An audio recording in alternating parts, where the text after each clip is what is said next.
We, the Ministry of the Real Truth, are proud to bring you the Book of Jubilees, or the Little Genesis, by Charles R.H. Robert Henry Charles, 1855 to 1931. Publication date 1902. Found in the public access, public domain, in the Cornell University Library. This is a very interesting book. Quite a long narrative. Introduction. You could possibly read in your own time. It's a free download. We'll leave the link at the bottom of this video. The Book of Jubilees, or the Little Genesis. Other works by the same author. The Book of Jubilees, or the Little Genesis, translated from the editor's Ethiopic text and edited with introduction notes and indices. R.H. Charles D.D., Professor of Biblical Greek, Trinity College, Dublin, Ireland. Around about 1902 it was published. It's dedicated to Reverend George Salmon, D.D. Preface.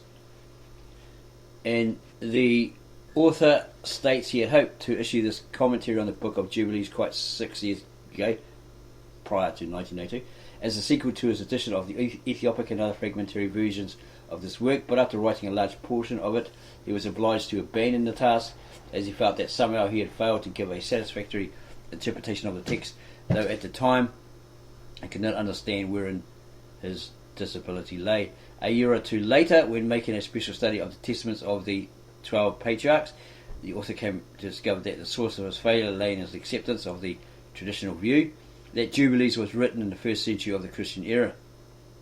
So long as he wrote from this standpoint, his notes became more and more a laboured apologetic for the composition of this work in the first century. The earliest approximation to the right date appeared in his article on the testaments of the 12 patriarchs in the Encyclopaedia Biblica, issue 241, 1899, where, after giving grounds for the view that the main bulk of that work was written before 100 BC, he concluded that we should regard both works, i.e. the Testaments and Jubilees, as almost contemporary, as emanating from the same school of thought. This view was advocated in the following year by Bone and Bosset on various grounds, and it is from this standpoint that the present commentary is written. The difficulties that beset almost every page of Jubilees vanish for the most part when once we understand that it was written by a Pharisaic upholder of the Maccabean dynasty, who was also probably a priest. It is difficult to exaggerate the value of Jubilees. The fact that it is the oldest commentary in the world on Genesis, the Book of Genesis, is in itself a distinction. But it is not on this ground that we value it, but rather for the insight it gives us into the religious beliefs of Judaism in the 2nd century BC. Its interests are many-sided. It appeals to the textual critic, as it attests the form of the Hebrew text, which was current in that century. It appeals to the Old Testament scholar, as exhibiting further developments of ideas and tendencies which are only in the incipient stages in the Old Testament. It appeals to the New Testament scholar, as furnishing the first literary embodiment of beliefs, which subsequently obtained an entrance into the New Testament, and as having in all probability formed part of the library of some of the apostolic writers.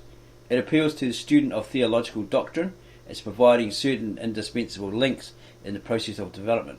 Finally, to the Jewish scholar, a Pharisaic work of the 2nd century BC cannot fail to be of transcendent interest, as it gives the earliest forms of certain legislative enactments that appear in the Mishnah, and of legends which in later Judaism have undergone much transformation or change or editing, etc. Although half a century has elapsed since the discovery of Jubilees in its complete form in the Ethiopic version, no scholar has hitherto attempted a commentary on the entire work prior to this guy. Some 30 years ago, before, Ronch edited a very learned and laborious work on the Latin fragments, which constitutes slightly more than 1/4 of the original writing.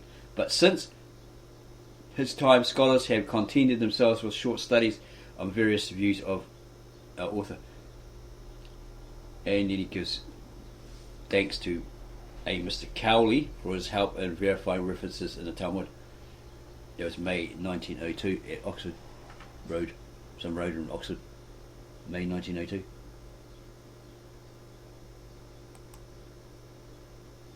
introduction. It's actually quite a long one, and it goes over the short account of the Book of Jubilees, etc. Jubilees from one author, but based on earlier books and traditions, a product of the midrashic tendency at work in the Old Testament chronicler, but represented by its author as an esoteric tradition, and so forth. This is basically the contents, right? Contents page. It's the introduction, which is really, really long. Symbols and brackets used in this edition. Translations and notes. Index 1, Index 2. Here's the introduction. 1. A short account of the book.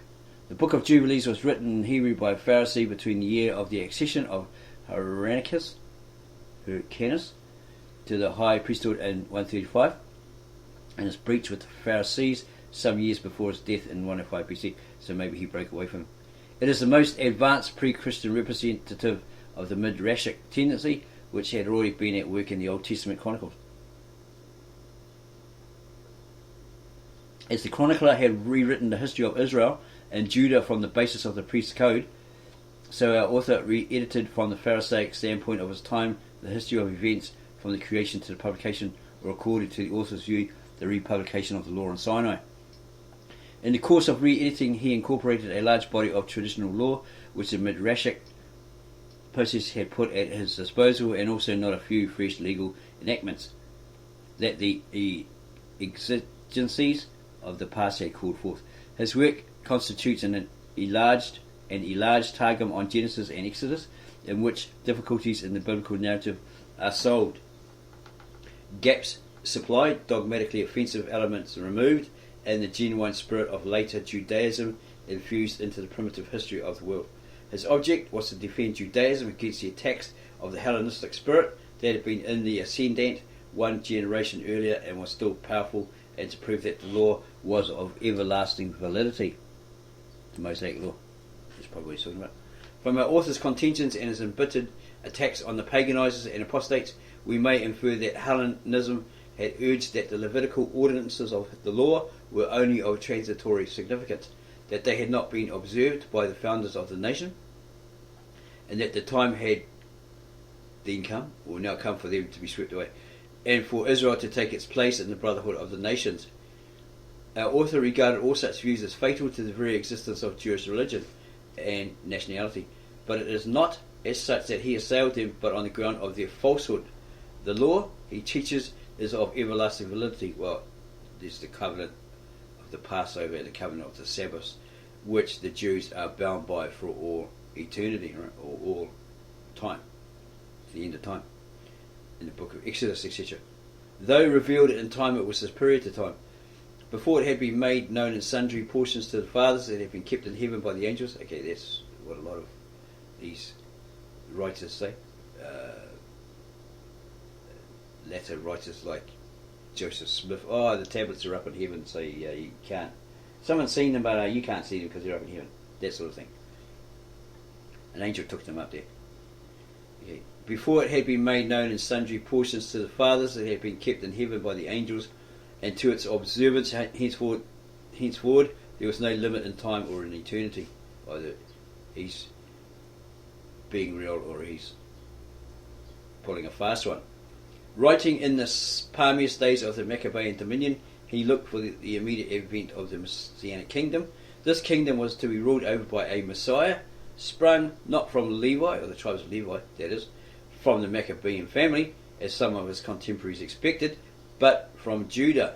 This kingdom would be gradually realized on earth, and the transformation of physical nature would go hand in hand with the ethical transformation of man, till there was a new heaven and a new earth. Thus finally all sin and pain would disappear, and men would live to the age of 1,000 years in happiness and peace, and after death enjoy a blessed immortality in the spirit world. So it's talking about the Christ. Some may think, yeah, it's talking about the Christ, but it may not be, because Jews have a different rendering of who the actual Messiah is. Okay? But if it comes from the tribe of Judah, then obviously it would be talking about Christ, more than likely. But this guy, being a Pharisee, may have realised that this Messiah was this Jesus the Christ who came or who was to come, or had, come before him, or somebody else, according to the Jews. But more than likely, it sounds like he might have been talking about the Christ. The various titles of the book. Our book was known by two distinct titles even in Hebrew. These were A. Jubilees, and has it there in Greek, and B. The Little Genesis, again in Greek. That looks like Greek up there. Apocalypse of Moses and other alleged names of our books. A. Jubilees. According to the citation of Epiphanius, it's got some reference there in the Greek, the name Jubilees would seem to have been its more usual designation, and the Little Genesis it's less usual. This name is found in a Syriac fragment entitled Names of the Wives of the Patriarchs, according to the Hebrew book called Jubilees. Rather long title. C. Siriani, Mon Sakara 2, Fask, issue 9 to 10. Also, his Ethiopic text of Jubilees, page 183. This name is admirably adapted to our book as it divides into Jubilee periods of 49 years, each the history of the world from the creation to the legislation on Sinai. By his peculiar redaction of the biblical history down to this period, our author has shown that the law was already enforced before its republication as a whole on Sinai. Moreover, his chronological heptadic system has received a perfectly symmetrical development. Israel enters Canaan at the close of the 50th Jubilee, for example, 2450.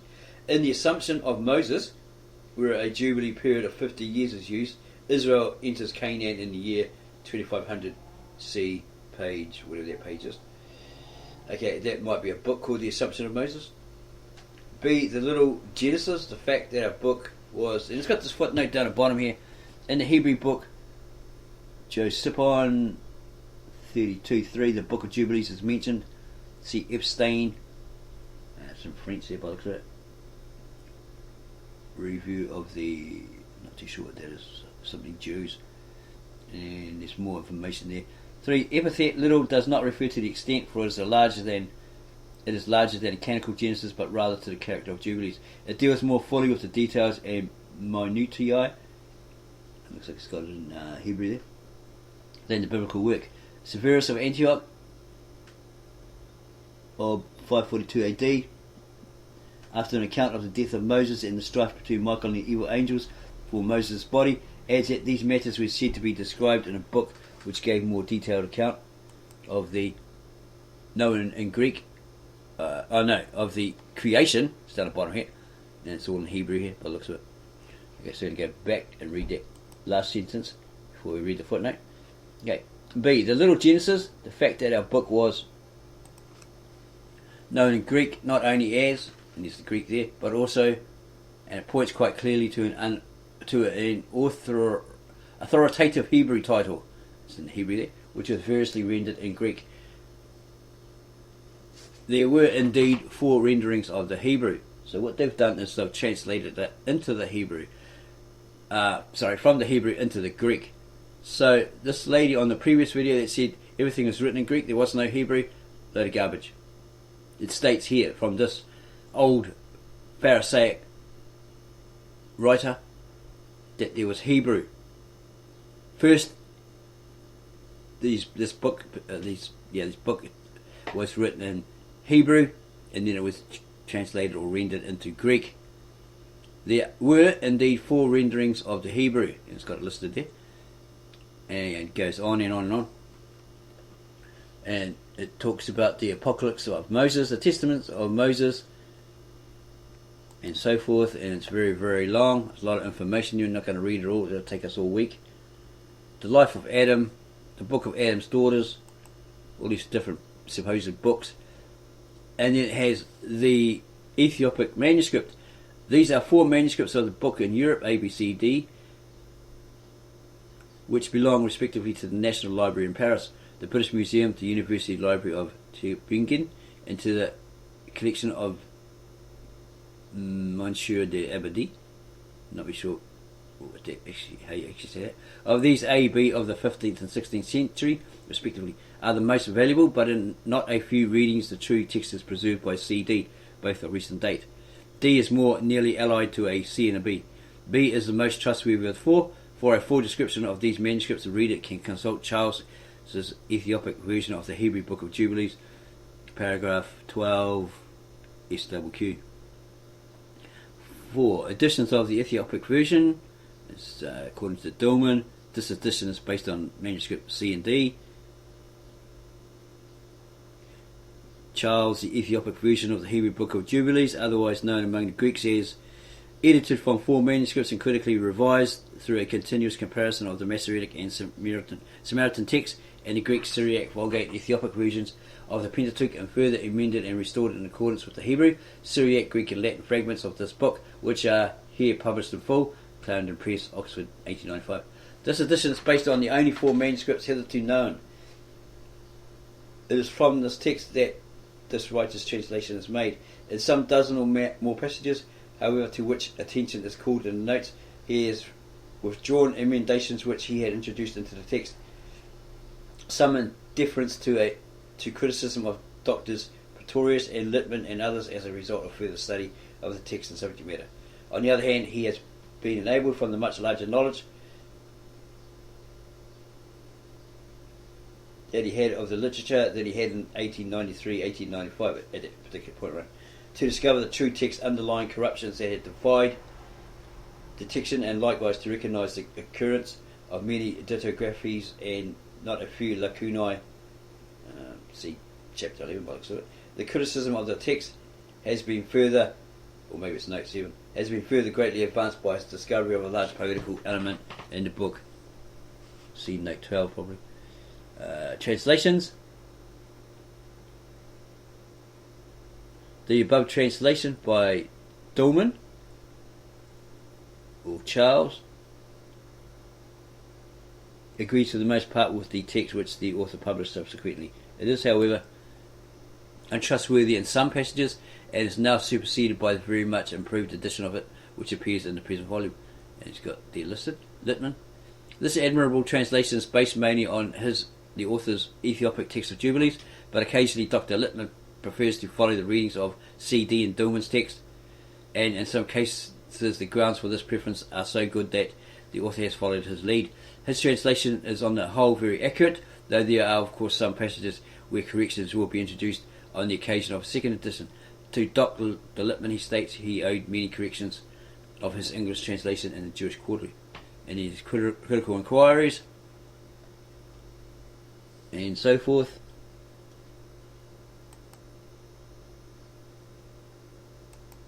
And he makes many more references.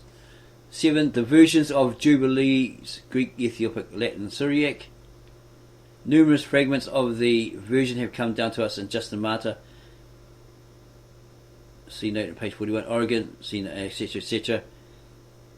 And Nasdiesionita, preserved only in Latin, and so forth. This version is the parent of the Ethiopic and the Latin, as the author would prove below. The Ethiopic version. This version is most accurate and trustworthy, and indeed, as a rule, servilely literal. It has, of course, suffered from the corruptions naturally incident to transmission through manuscripts. I guess it was rewriting, hand copied, whatever, or perhaps edited when they made newer manuscripts. Thus, dittographies are frequent and lacunae are of occasional occurrence, but the version is singularly free from the glosses and corrections of unscrupulous scribes, though the temptation must have been great to bring it into accord with the Ethiopic version of Genesis.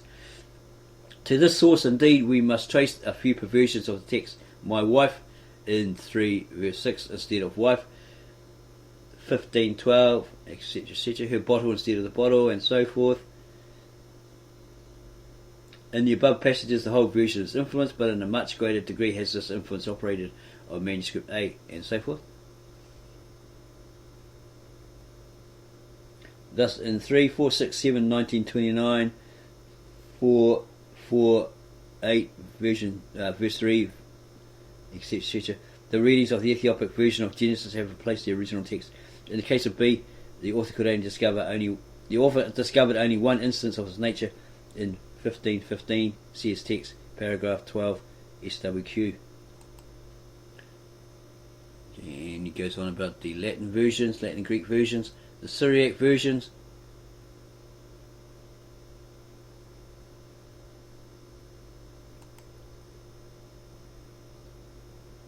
the Ethiopic and Latin versions, translations from the Greek, a translation from the Hebrew, so there was Hebrew. The early date and place of composition speak for a Semitic original, and the following evidence for such an original is irresistible. But the question at once arises, was this original Aramaic or Hebrew? Certain proper names in the Latin version ending in seems to bespeak in Aramaic as Seton, etc., etc.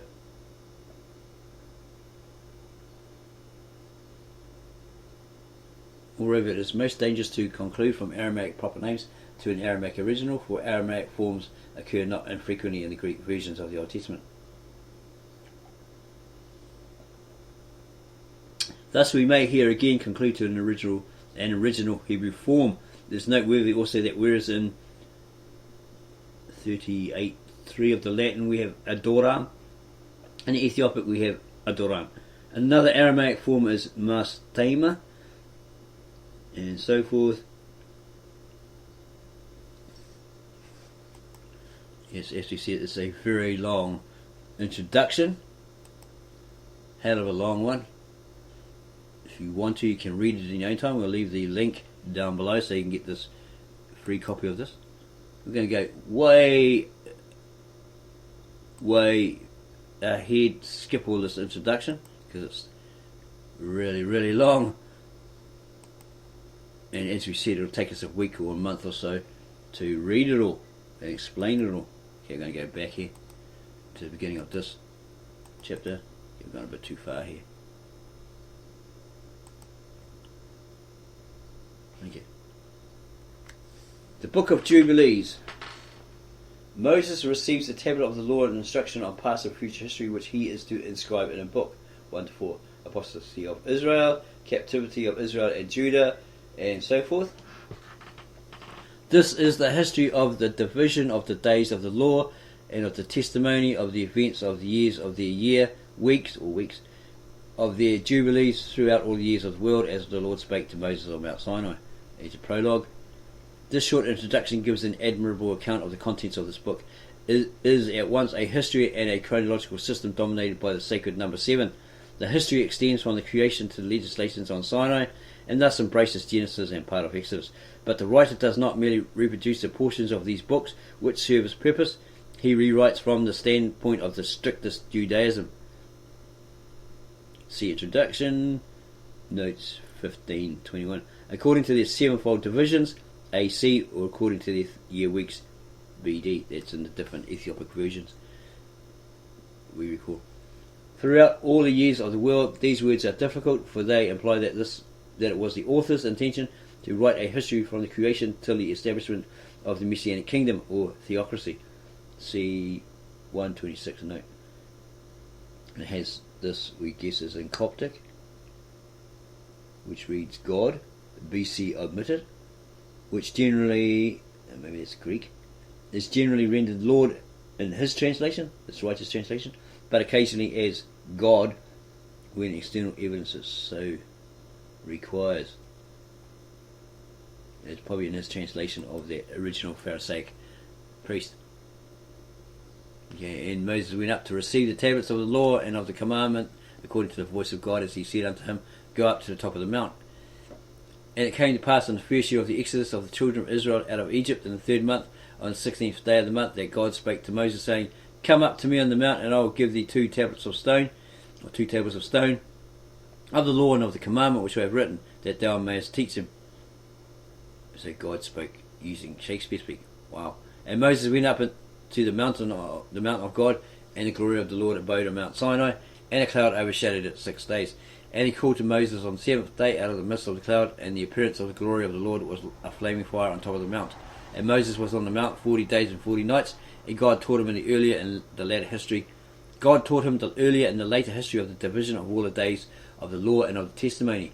And he said, Incline thy heart to every word which I shall speak to thee on this mount, and write them in a book in order that the generations may see how I, God, have not forsaken them for all the evil which they have wrought in transgressing the covenant, or the agreement, the promise, which I established between me and thee, Moses, and for the generations this day on Mount Sinai. And here's some laws here, or some statement here.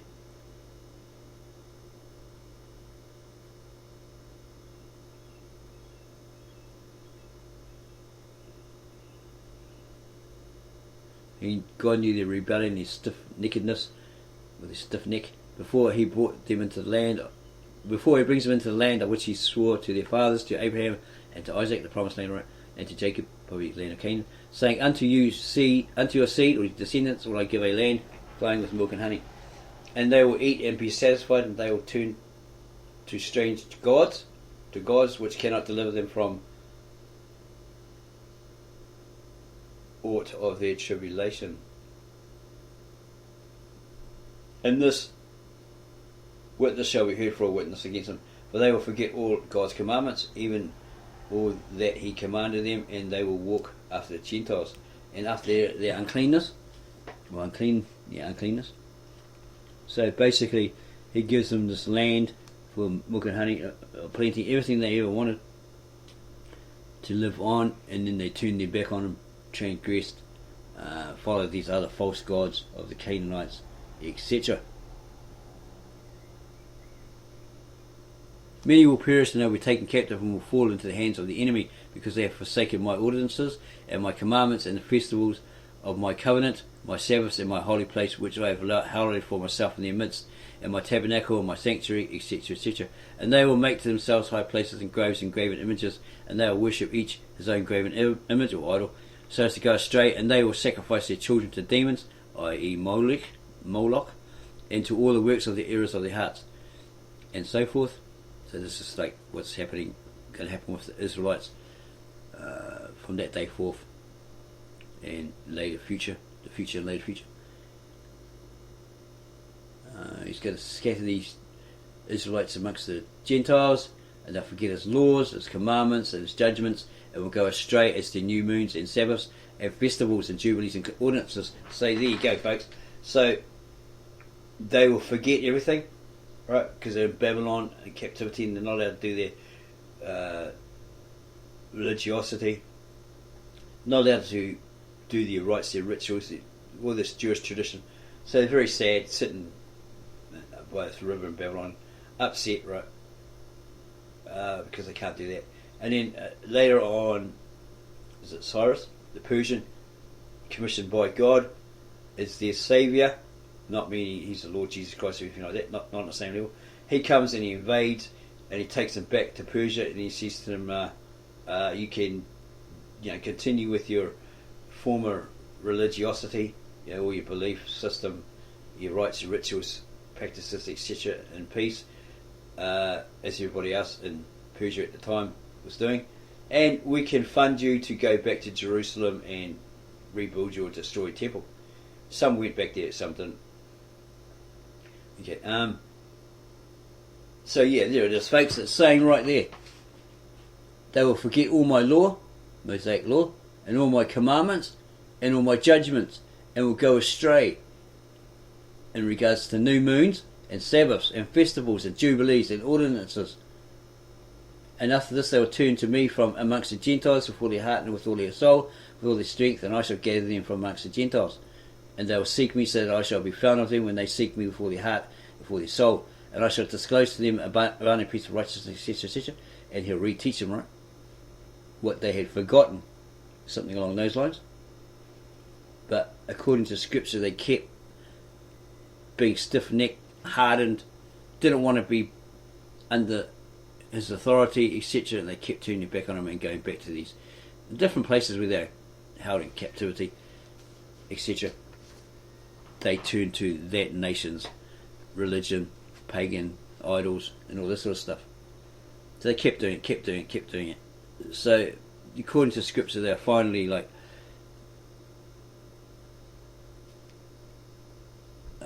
put under so much pressure they nearly went extinct. And then he gave it all over to the Judeans, the tribe of Judah, the men of Judah, who ended up doing the same thing.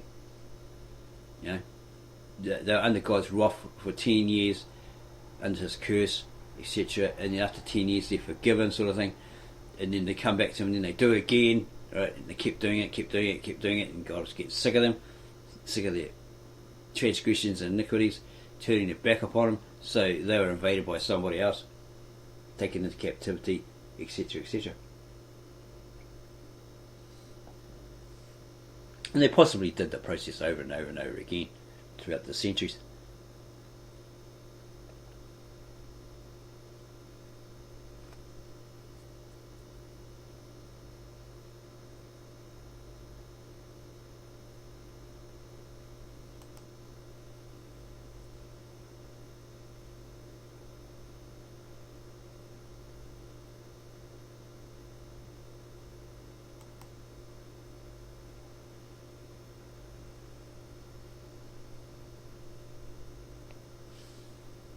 The history of the 22 distinct acts of creation on the 6 days, 1 to 16, institution of the Sabbath, its observance by the highest angels with whom Israel is afterwards to be associated, 1732. Compare Genesis 1 to 2 and 3. And the angel of the presence spake to Moses according to the words of the Lord, saying, Write the complete history of the creation, how in 6 days the Lord God finished all his works, and all that he created, and kept Sabbath on the 7th day, and held it for all ages, and appointed it as a sign for all his works. Jubilees and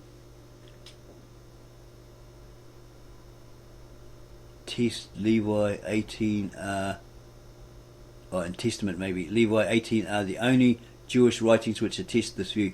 But from 100 BC, Jewish and subsequently Christian writers took these expressions in a literal and catastrophic sense. Thus it is an actual recreation of heaven and earth that is foretold in Ethiopic Enoch, the Book of Enoch, Apocalyptic, not too sure what that one is, 4 Ezra, verse 2, 75, 2 Peter 3:30, Revelations 21:1. But again, to return to our author, we find the following novelty. He teaches that God is to renew his creation at 3 distinct periods. The first was on the occasion of the deluge, or the great flood, when he destroyed all that was corrupt, verse 11, and made for all his works a new and righteous nature, verse 12. The next renewal was to synchronize with the foundation of the Jewish community in Jacob, which should serve to lay the foundations of the heaven, and to strengthen the earth, and to renew all the luminaries which are in the firmament, 29:25. The idea that a renewal of the world began with Jacob follows also from 2:22, SWQ. According to this passage, the 22 generations that precede Jacob correspond to the 22 works of God at creation. A new era of renewal begins with Jacob. Finally, when God's sanctuary and the Messianic kingdom are established amongst men, the final renewal will set in, when the heavens and the earth shall be renewed, and all the luminaries shall be renewed. 129, 126, verse 12. According to the present text of version 11:12, the renewal of creation after the deluge is taught, but the text is corrupt. In its original form, it could only refer to the renewal of the world on the setting up of the Messianic kingdom. There are thus 3 great eras in this book: the creation of the world, its renewal on the creation of the true man, Jacob, and its final renewal on the establishment of the sanctuary. On the symbolic values of man in the temple, see Epstein's Library of Jubilees, but look at it in French, and so forth.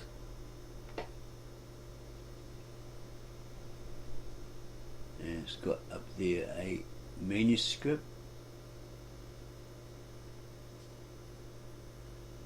These verses record the creations of the first day. They were 7 in all: heaven, earth, the water, spirits, the abysses, darkness, light. We have happily the Greek version preserved in Epiphanius in the Greek. See this author's critical edition of the Ethiopic text, paragraph 5-7, and so forth. 22 kinds of creatures were created in the universe in 7 days. The first day, 7, heaven, earth. The first day, 7, heaven, earth, waters, darkness, the wind, the abysses in light. The second day only the firmament. The third day 4. He reunited the waters in one place, brought up the sweet waters from the earth, etc., etc. And then what's the other one? And there's more.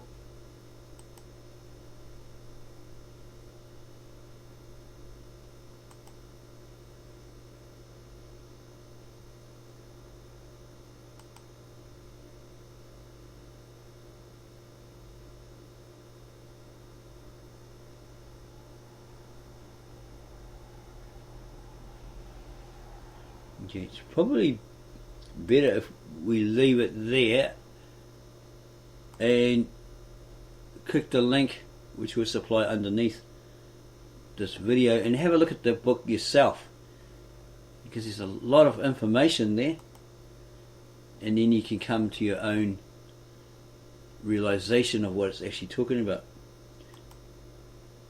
Perhaps compare it to your modern Americanized Bible version of Genesis and the original Aramaic Tab Asheret Lishana Atika Berita, or Genesis in English, that we usually show in our videos. There's a hell of a lot of information here. It goes into great detail.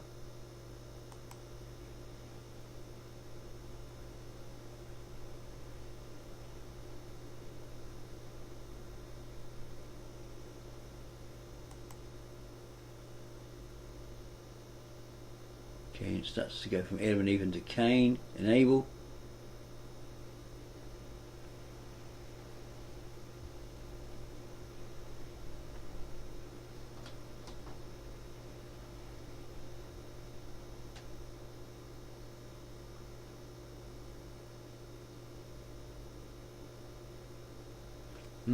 It's slightly different here too. It's pointing at a not accepted practice today. Adam and his wife mourned for Abel after Cain killed 4 weeks of years, and in the 4th year of the 5th week they became joyful, and Adam knew his wife again, and she bare him a son, or gave him a son, and he called his name Seth, or she calls him, in Genesis she calls him Seth, right? For he said, God has raised up a second seed unto us, or descendant, or son, or child unto us on the earth instead of Abel, for Cain slew him. And in the 6th week he begat his daughter Azura.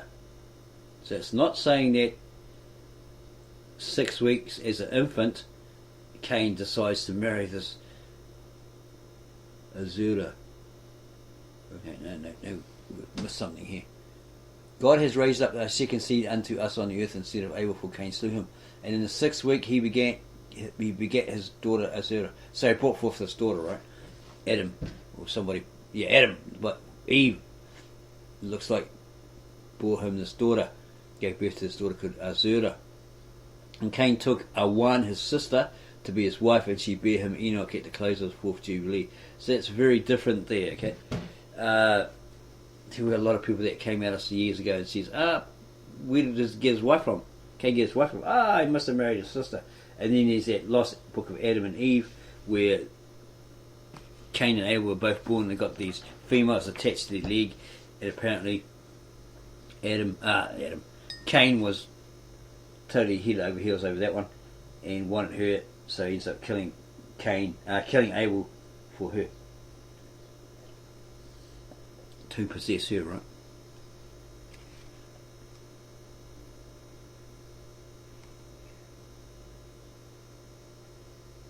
Okay, Cain, he's banished from the presence of God, right? So he makes the first city and called its name after the name of his son Enoch. And Adam knew Eve, his wife, and she bare yet 9 sons.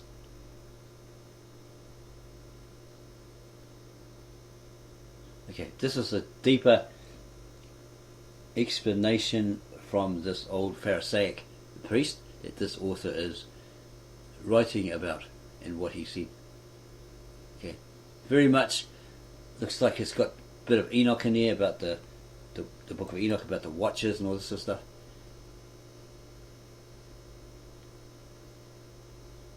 Okay, it goes on about Enoch.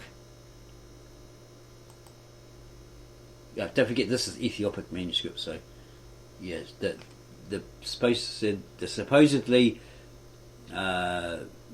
only lasting original version of the Book of Enoch was the Ethiopic manuscript, okay, or the Ethiopian manuscript, or that version from the Coptic or from the Ethiopic. Okay.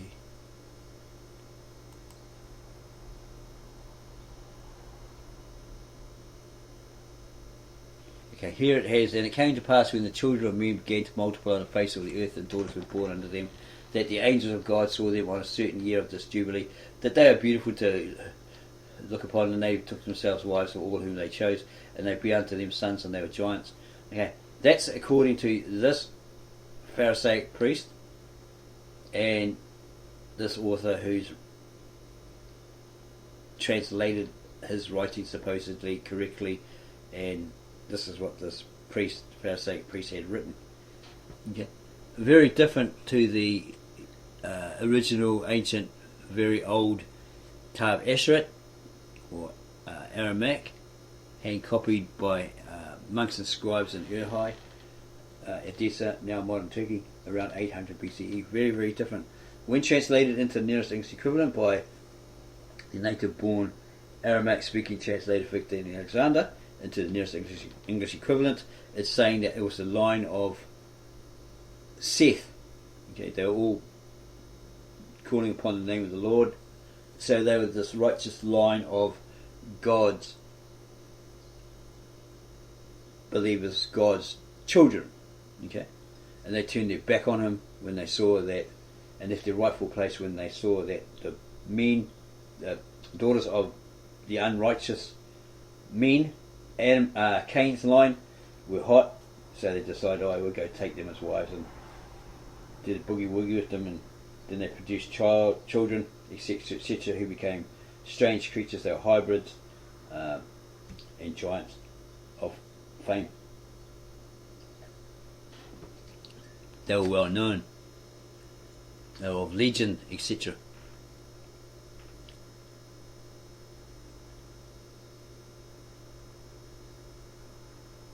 And lawlessness increased on the earth, and all flesh corrupted its ways, alike men and cattle and beasts and birds and everything that walks on the earth.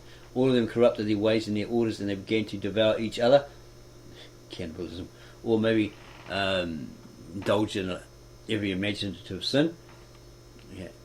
And every imagination of the thoughts of all men was thus evil continually. Yeah. So it broke God's heart. So he decided, well, got to get rid of them all. And he planned a giant flood, a deluge. Yeah, so it's probably better than continue. There's a hell of a lot of information there covering the Book of Genesis from this Pharisaic priest, translated and corrected by this particular author throughout the Book of Jubilees. So yeah, better to, as we said, leave it there and let you download it by clicking on the link supplied below this video. So if you enjoyed this particular video, then subscribe to our channel, Ministry of the Raw Truth. Give us a like, add your comments below, and we will get back to you on those after we finish reading this book. Probably about the end of the year 2024 or something, because it's a hell of a long book. We'll get back to you on those, and then go share this particular video with all your family, friends and others.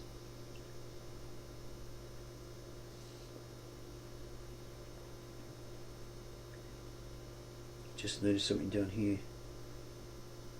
Professor Stacey.